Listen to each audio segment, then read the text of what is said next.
Assalamualaikum warahmatullahi wabarakatuh. Perkenalkan, nama saya Dia Ulhak, mahasiswi Akademi Kebidanan Pasaman Barat. Saya dari D3 Kebidanan. Di sini saya akan menjelaskan mengenai tulang-tulang yang ada pada panggul dan bidang-bidang panggul. Yang pertama yaitu tulang-tulang pada panggul, ada promontorium.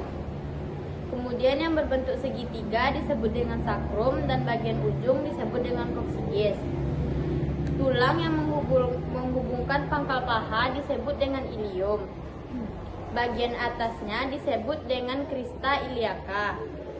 Bagian yang menonjol pada atas disebut dengan spina iliaca anterior superior. Yang menonjol di bawahnya disebut dengan spina iliaca anterior inferior. Kemudian tulang ini disebut dengan ramus superior pubis dan bagian bawahnya disebut dengan ramus inferior pubis. Lubang ini disebut dengan foramen obturatum. Tulang ini disebut dengan tulang pubis. Pada bagian bawah ini atau tulang duduk disebut dengan tulang ischium. Bagian yang berlobang disebut dengan acetabulum.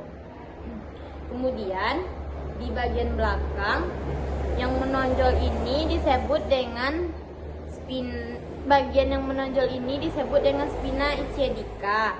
Kemudian pada bagian ini disebut dengan spina iliaca posterior superior.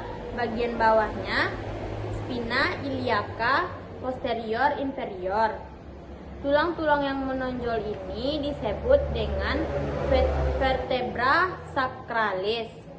Kemudian pada bagian sakrum ada lubang-lubang yang disebut dengan foramina sacralia. Tulang sakrum memiliki sayap kiri dan kanan. Kemudian penghubung antara sakrum dengan pangkal paha disebut dengan artikulasi sakrum ilium. Kemudian tulang dari sini ke sini disebut dengan linea terminalis. Kemudian bidang-bidang panggul, yang pertama yaitu hot 1 dari promontorium ke sayap sakrum kiri dan kanan, melewati linea terminalis, kemudian melewati ramus superior pubis dan sampai di pinggir atas simfisis. Hot 2 dari pertengahan simfisis melewati pertengahan acetabulum sampai di sakrum 2 dan 3. Kemudian hot 3 yaitu dari pinggir bawah simfisis melewati spina ischiadica dan berakhir di ujung sakrum. Hot 4 yaitu ada pada tulang koksigis. Itulah video penjelasan dari saya. Assalamualaikum warahmatullahi wabarakatuh.